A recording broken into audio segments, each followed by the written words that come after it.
good afternoon, everybody. Scott Fischer with Options for Senior Living. Welcome back to the podcast. Don't let haboob hit you in the face. I get asked a lot of questions. What does that mean? I don't know what a haboob is. And if you look over my shoulder here, that is Arizona State University getting swallowed by a 65-mile wide dust cloud that was a mile high. That was last summer here, late in the summertime. What happens here is summer gets super hot, the air gets super heated and charged. Wind starts whipping around and that picks up all the dust off the desert floor. This happens very suddenly. And we go to work in the morning and don't know this is happening. And this is what we came home that afternoon to, was this horrible mess. Behind it was torrential wind and trees get knocked down and rain happened. And it was bananas. And that morning when we all left for work that day, nobody had any idea. And so why am I talking about this? Too many years, you guys. I've worked with seniors and their families for 25 years, and too many times I've walked into families' lives where they've had a crisis, a haboob, an unexpected occurrence in their life. When they peel it back, they can realize that there was some signs, there were things that were happening to their loved one, that were happening in their lives that they were ignoring or not paying attention to. And then they got haboob. And so my thrust of my work anymore is about educating families, how to prevent this from happening and how to avoid crisis. And our new motto in 2025, 26 is call us before the crisis. And so what I'm doing here is bringing together colleagues of mine, friends of mine that I've worked with for years that have unique perspectives and ideas on the situation. They've experienced this firsthand with their clients, and they're here to share their wisdom, their insights with all of you. And so today, one of those people is Heather Frenette. Hey, Heather. Hi. Heather is the owner. She's a nurse care manager, master's prepared. She has been in business well over 25 years. She is the owner of Desert Care Management here in Mesa, and she covers and works the entire greater Phoenix area. Thanks for joining me today. It's good to see you. Good to see you. How long have we known each other, Heather? About 25 years, because I've been doing this about 29. Yeah. Before I opened my business, the options business in 2003, I worked as a clinician for an outfit called TLC Home Health. Wasn't that it? TLC. And we had a visiting psychiatric nurse program. That was me. I was the visiting psychiatric nurse. And Heather needed help with her clients. And so she found us and we got acquainted because I would go out and help her with some of her peeps that needed help with, injections and medication setups, and probably did some blood draws. I don't know what. There was a lot. You had a big team and a lot going on back then, and you still do now. Yeah, it was mental health clients, injections, helping us to deal with their behavioral problems, things like that. Yeah, that was a long time ago. When we say 25 years, that gets a little creepy to me. That means Been a while. That means it's getting older. So I just had a birthday, so I guess it's me. Well, yours wasn't that far ago either. No, mine was in January. Yeah. Hey, we'll start with, what is a care manager? What do you do? How do you help families? And then we'll peel back some of that and get into the topics here. A care manager, I happen to be a registered nurse. You do not have to be a registered nurse to be a care manager. It helps if you have a background in healthcare, but there are social workers, therapists, gerontologists, all kinds of people that call themselves care managers. We go in, assess the situation, make a plan of care, and then either hand that off to the family with all the resources, or we implement that plan of care and manage it going forward. And we can do anything related to the person. We don't handle money, we don't maintain houses, but anything related to the person. How do families find out about you, or where does your work come from? Most of it comes off the internet. Really? Yeah. We have a webpage that is well marketed, and that has been out there since 2010, and it gets a lot of traction. And then I am part of my professional organization.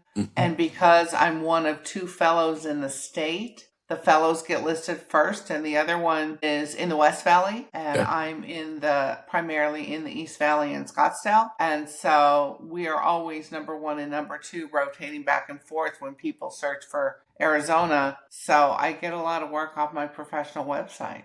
That's fabulous. Yeah. I imagine you are really helpful to families who might be at a distance from their loved ones. There was a Yeah. lot of seniors that landed here that were snowbirding for a number of years, and now they've decided that warmer is better, even though we have some hot summers. It's better. Warm here in July is better than cold in Minnesota in January, February, right? So they're here, and their kids Yeah. are still elsewhere. Or they come out here and they get too sick to go back. Or they get that. Yeah. Yeah. We did a conversation, one of the senior living communities last year on having the hard conversation. You remember that? Yeah. Yeah, we did a workshop on that, and I did want to talk a little bit about that because I think it's important. I lost my mom. You know that last year. You helped me with her, Yeah. and there was a lot of I don't know. As much as I was doing right, and as much as my heart was in it for the right reasons for mom, it still got complicated and still got messy. We still had old garbage that wasn't completely Mhm. settled and resolved. I think our loved ones, Heather, feel like sometimes life is being done to them rather than with them, or they're fighting it because they're losing control and decision making, and so Or they're having to face their own mortality uh and yeah. acknowledge that they're not going to live forever. Right. Right. So when things are happening between the generations, I call it the generational slugfest. Maybe that's a little overkill. But when there's generational resistance and rub, it's really a great time to get a third voice into the conversation, isn't it? Yeah. For you to help out. Yeah. People will listen to a stranger over their own family many times. I saw it with my own mother. She had dementia. I Hmm. could tell her the sun came up in the east and set in the west, and I was wrong.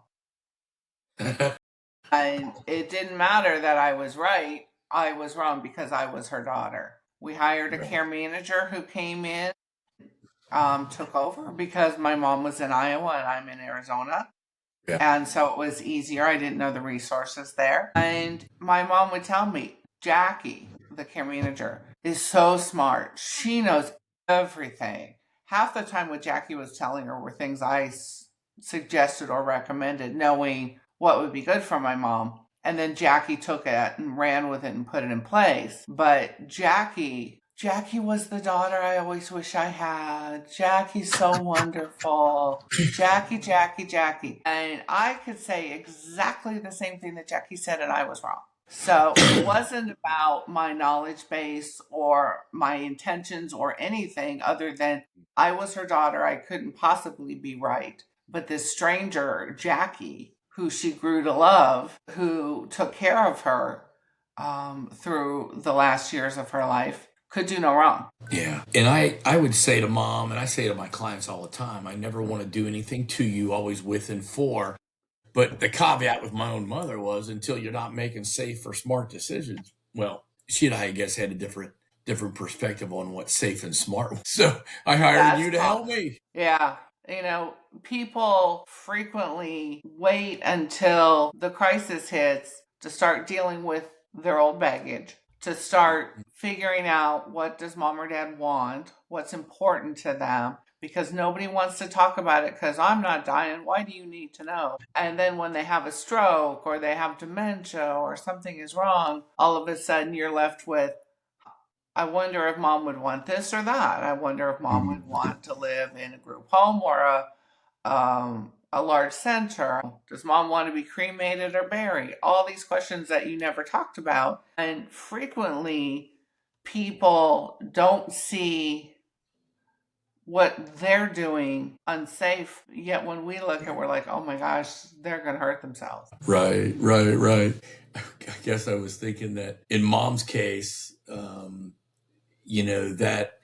that unfortunately got sour between us, got really sour. And it made me think, and I was talking to a guy that does coaching and mental health counseling for another episode. And we were talking about, and maybe this is something that I wanted to ask you, was when there is baggage or unresolved muck between the generations. And look, parents, I've hurt my kids. My parents hurt me. Not all of it gets solved and resolved. And so if it gets in the way, or it might get in the way during the time that this role transition is happening, how often does that come into play? And it came into play in our life quite a bit. And I guess I'm wondering, Do you ever ask people about their relationship with their kids and maybe Yeah. make a recommendation to get counseling in before the haboob, before the big explosion happens? Sometimes, unfortunately, people don't bring me in until mom is in the middle of dementia, until mom is in the middle of the crisis.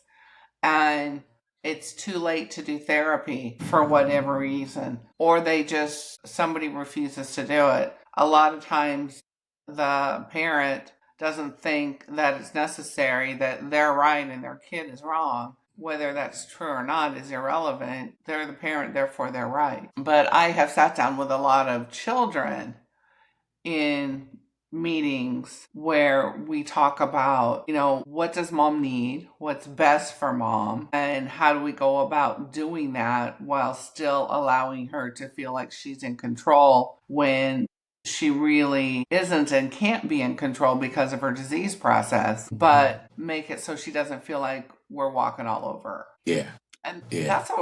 that's a hard line to balance. Well, it's a very hard line to balance. And I think one of the things that made you really valuable as a professional in my personal life is that even though I hired you for the role, you know what you didn't do? And I knew you wouldn't. You would tell me what I needed to hear. Not that I wanted to hear it, but you would tell me, you need your mom, stop leaving your mom text messages. You need to think about it this way. Think of it from her perspective. Exactly. And I think that was really a helpful piece to this, although I get a little crabby when people tell me what to do, Heather. Really? Hadn't noticed. No, it is. I mean, people mean well, and very rarely do I have families that are doing things maliciously. But, I send mom text messages because she forgets. Yeah, but if it's a topic that upsets her, she reads it over and over again and gets upset over and over again. And you can't get her out of that cycle because every time she looks at her text messages, she sees my son, my daughter sent me a text that said something that upset me. And now I'm upset all over again, and they can't get past it because they don't quit looking at their text messages. Right. So sometimes That was it's our better situation. to have that conversation and then let them forget about it and have it a second time than to have them ruminating over it all day, every day. Now you helped me with that very thing because it would get heated, and then I'd leave her a message, and then you were like, "Don't do that." She just keeps reading it. Mm-hmm. One of the things I think you and I we've contended with over the years is the space, I call it the space between impairment and incapacity, that place where somebody's impaired to some degree and they're making their decisions, and it's just, they're vulnerable, of course, but if they're left to their own devices, they're really not safe, but they still have legal capacity. Can you talk about that and how you help families navigate some of that? That's a hard place to be. And, mild cognitive impairment, which is the precursor to dementia. Many times when people are in that phase of their disease process, they don't recognize that they have a problem. They may have bad insight and poor judgment because they're cognitively impaired, but they're not so bad that the power of attorney can be activated yet, that the guardian can be put in place yet. They're just walking that tightrope between incapacity and normal. And it's a hard place to be. The kids will often try to direct their parents, which frequently is met with resistance. Really? Really? Really?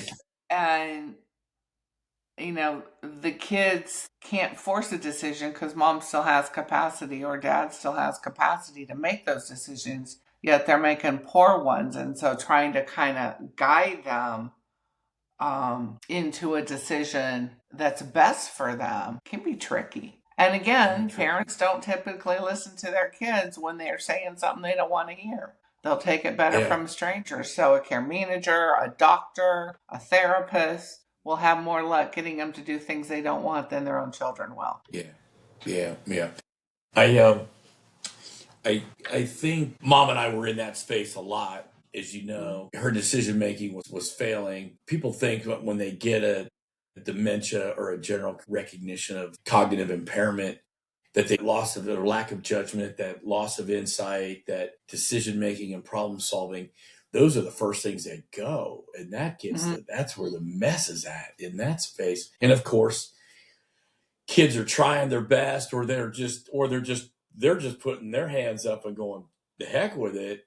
And then mom gets herself into a pickle, and they're in crisis. And we try to do our best at educating and reaching people. And that's why we're doing this, is to implore you, if you've got a client who's this person who's got some impairment, get the family involved, but it might be a third party like a Heather or somebody, a professional in the space, to help bring those two sides together and get the right safety measures implemented, plan of care implemented. Man, there's a lot of seniors that stop going to the doctor, right, Heather? And so they're not seeing their primary care on a regular basis. The most common thing I hear is my doctor retired. Okay, so who do you go to now? Oh, well, I didn't get a new doctor. Mine retired.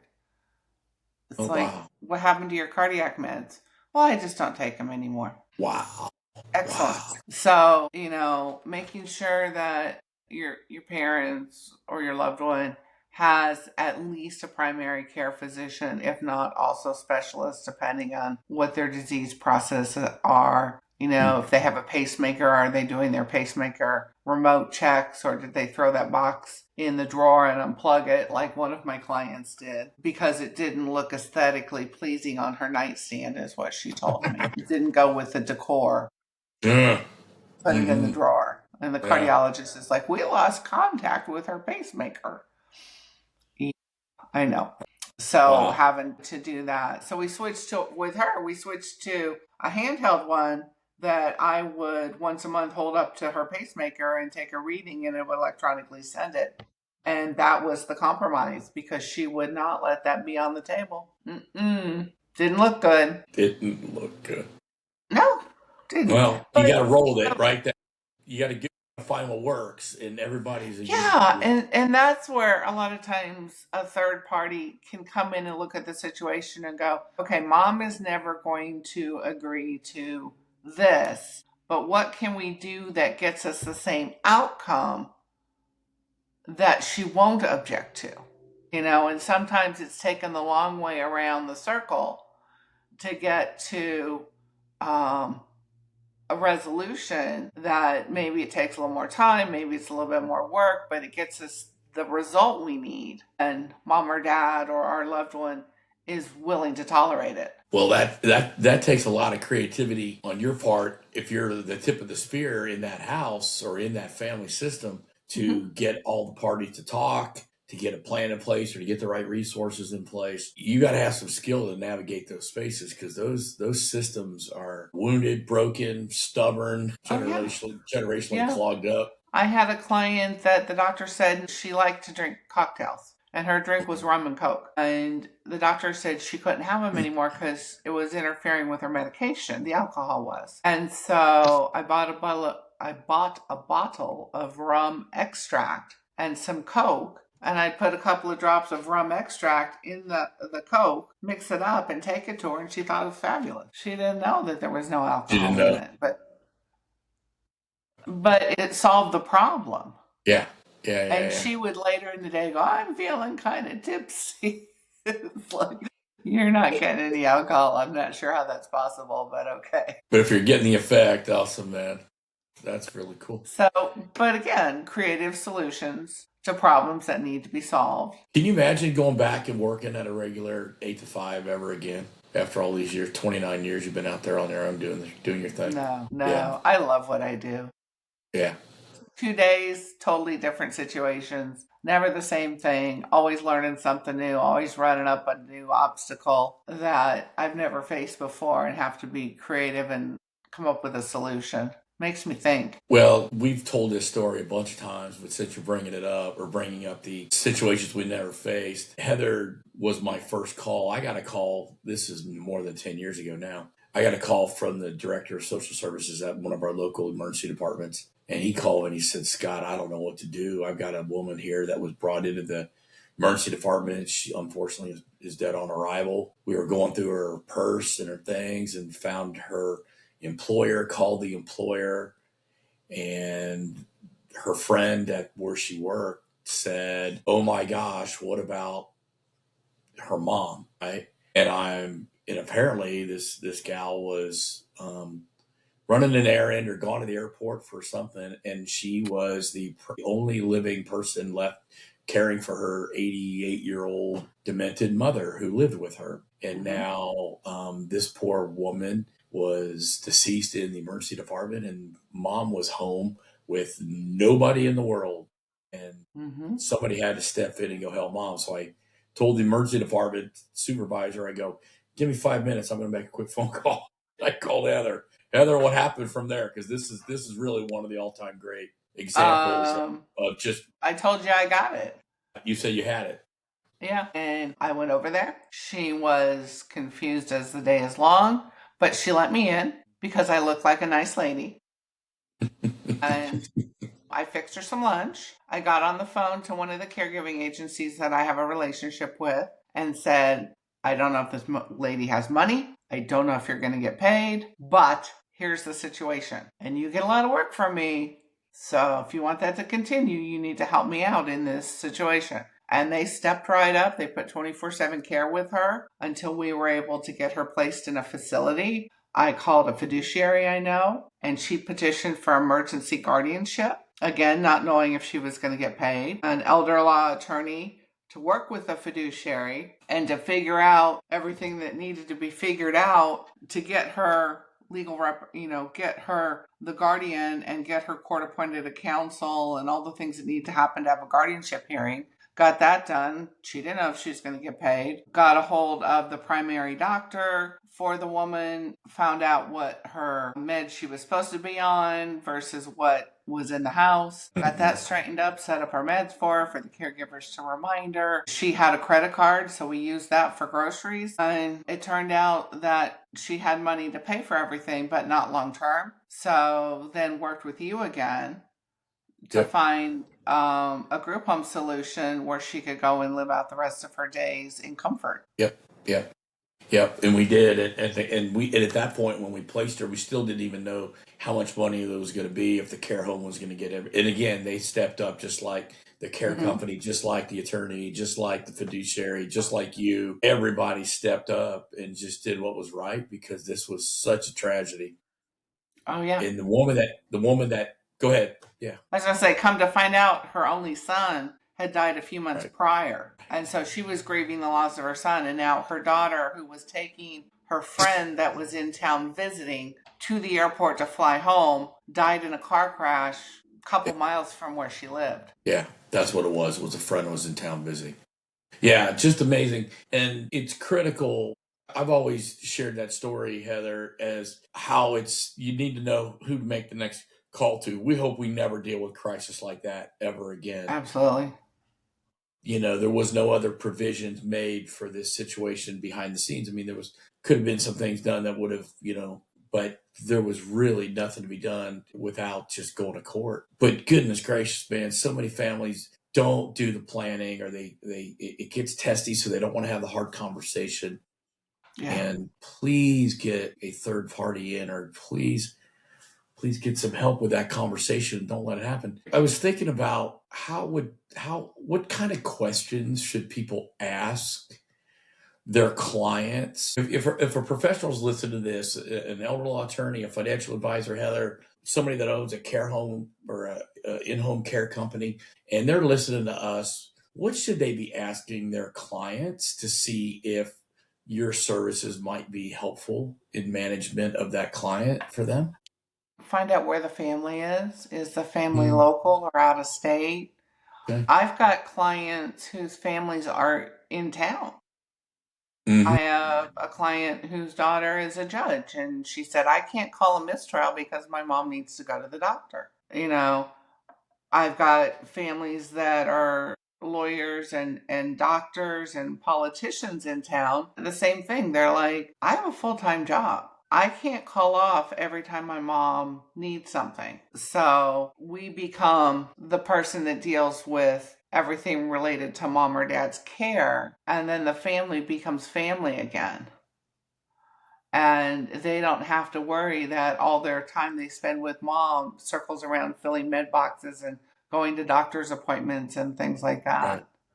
That's Right. one thing. Concerns if what they're doing for the care for their loved one is appropriate.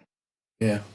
Should mom still be driving? Should mom still be handling a credit card or a checkbook? Should mom be alone? Is mom safe to walk? I have a lot of clients that have the inappropriate equipment to walk to assist them. They're using a cane when they should be using a walker, or they're Mhm. using a walker when they really need to be in a wheelchair because they've fallen 6 times in the last 2 weeks. Right. You Right. know, those kinds of things, and helping them come up with the appropriate plan of care for their loved one. If they want to take it and run with it with the resources, that's great. But if they can't, then we're here to step in and do that for them. And, the one thing I will say is I always tell my families if they're going to take it and run with it when they call a provider, you tell them that it came from me because they will get faster service. Not to say that they'll get better service, because I like to think that the companies do good by everyone,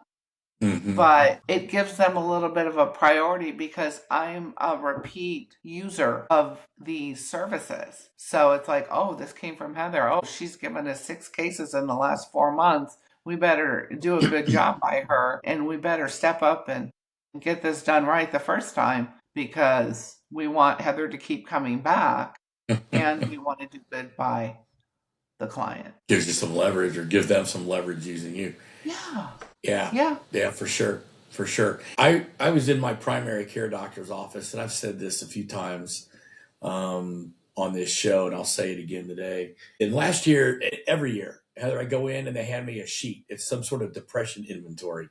And you're supposed to, like, on a scale of 1 to 10, rate how sad you are, how much you eat. Like, do you eat too much, or drink too much, or smoke too much, or spend too much, or whatever too much is that would Mm-hmm. reflect some sort of mood problem. And I handed it back to him, and I said to him last summer, I said, and this is while mom was starting to really have some challenges. And I said, I think that for everybody my age, within 20 years of my age, Doc, you guys should start asking the question, is there somebody in your life whose aging journey is causing you or the rest of the family some kind of problem or distress? Because there's so many of us that are feeling it. There's so many of us that are in this boat. And it's our personal lives, it's the clientele we have in our businesses. And my golly, if we would just expose the need, then we can sure help them with the conversations. We can help them with the resources. We can help them with a plan, an approach to this, Yeah. how their loved one can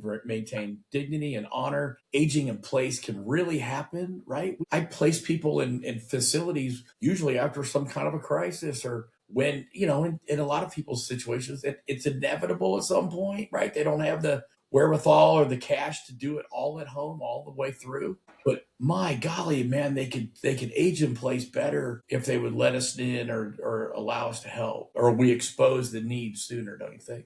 And they could figure out what are the resources that are available for them that they qualify for. Because a lot of people don't know that there's aid and attendant for veterans and veteran spouses. Um, there's a lot of people that don't know about our state Medicaid program that maybe mom or dad qualifies for. There's a lot of community resources, adult daycare, that could be used instead of a caregiver while the daughter, who's the primary caregiver, is at work. Take mom to adult day and let her be there, and then they'll pick her up and bring her home, and you just meet her at the house and be there when they pick her up to go. And that's a lot less expensive than a caregiver. So there's safety things you can put in the house to make it safer so they don't trip over a rug and break their hip or slip in the shower, or there's lots that can be done to keep somebody at home safely longer. But you Like, have to start before the crisis. you got to talk to us ahead of time. And both of us have now positioned our business as partners with the city of Scottsdale, who, as a part of their Home Safe Home program, what they've had for years, they are now partnering with an operation that is known as the Right Care Foundation and the Right Care Ministry. Right Care was started here in Phoenix by a local Phoenix firefighter.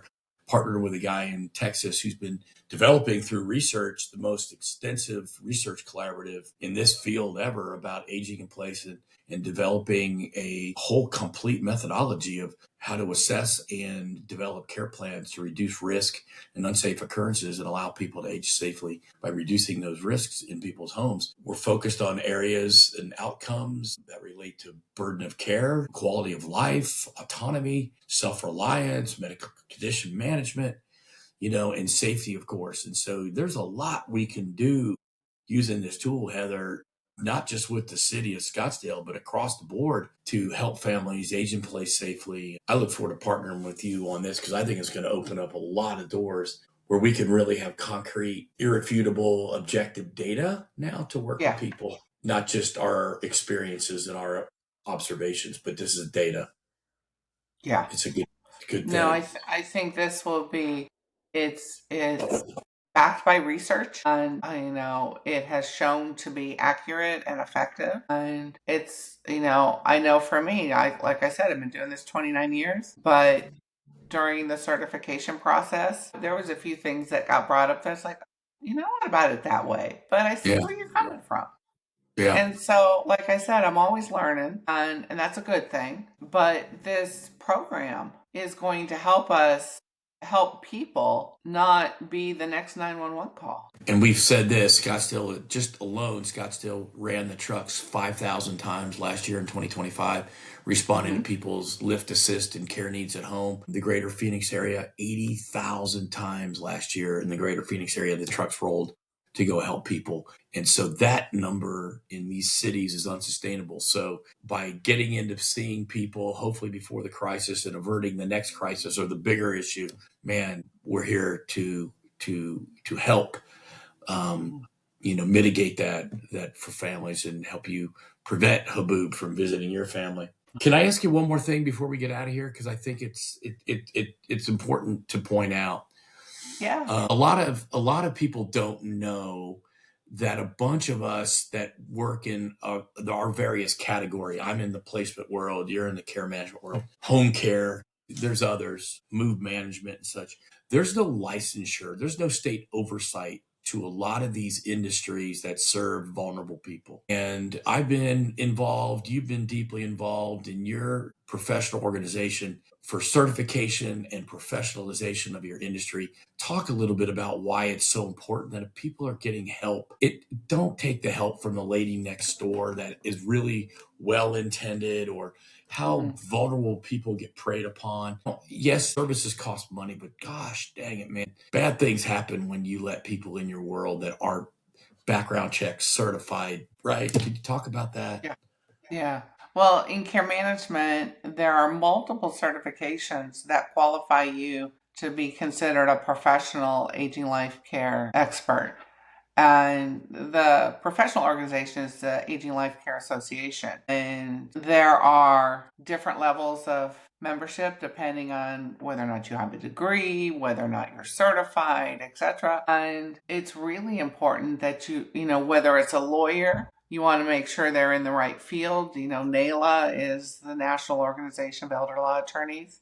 It's a good place to look. Passers, replacement agents, ALCA, Aging Life Care Association, for care managers. You want somebody that does this as a profession and not as a hobby. And you want somebody that knows what they're talking about, because you could really put somebody in a bad place giving them bad information or inaccurate information. Yeah. And there's just a lot of people that just flat don't know.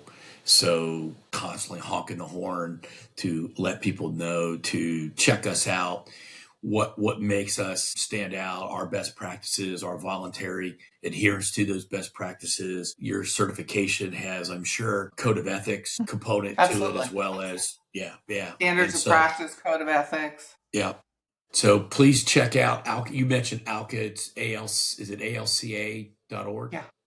Yeah. That's so if you're listening to us and you're not in the greater Phoenix area, ALCA.org is a good place to go to look for a Heather in your local market. Heather's one of the premier care managers in the greater Phoenix area. The NPRalliance.org, particularly our group PASRS, PASRS, is the local association here in Phoenix. I've been involved in that since its very inception back in 2010. And so there's a search function in our national website as well as there is for ALCA. So you can find an agent in your area if you're looking for someone that you trust, or at least it's a place to start when you're looking for somebody to trust. Yeah. Absolutely. After 25 years, we're still friends. I can't believe that. We're both so difficult people sometimes. I'm the difficult person. Heather is one of the most grounded, easygoing people. I'm the most difficult people. So I appreciate you. I thank you for your friendship and partnership. I mean, I can't believe it's been 25 years. On Sunday, Options will be celebrating its 23rd birthday. March the 1st, 2003, I left my job and woke up that day jobless, having my own business. So we're starting year 24. So this is pretty cool. Heather, thank you for joining me today. This has been super helpful. I know that there's been wonderful nuggets and things for people to glean. So whether you're a professional, there's things to think about. If you're a family member, we hope that this has been helpful to you. Heather, we'll do it again down the road, okay? Sounds good. All right. Listen, you guys, thanks for joining us. Before I get out of here, I want to make a special point. I do this each show. Last year, we launched a private Facebook group. We call it the Aging Parent Tribe. Caregivers need a place to be able to go that's safe, that professionals aren't hounding them and hawking them for business all the time. They need a place where they can connect with other people who are experiencing some challenges. They need a place where they can go and get resources and not have to pay for it and all that. And so the Aging Parent Tribe in Phoenix is a place where hundreds of families across the city now are converging. And so if that's you, look to join in the tribe, come be a part of that, be a part of the conversation. This week, we've had people talk about their loved ones going to skilled nursing. Heather, we've had people looking for attorneys and hospice care.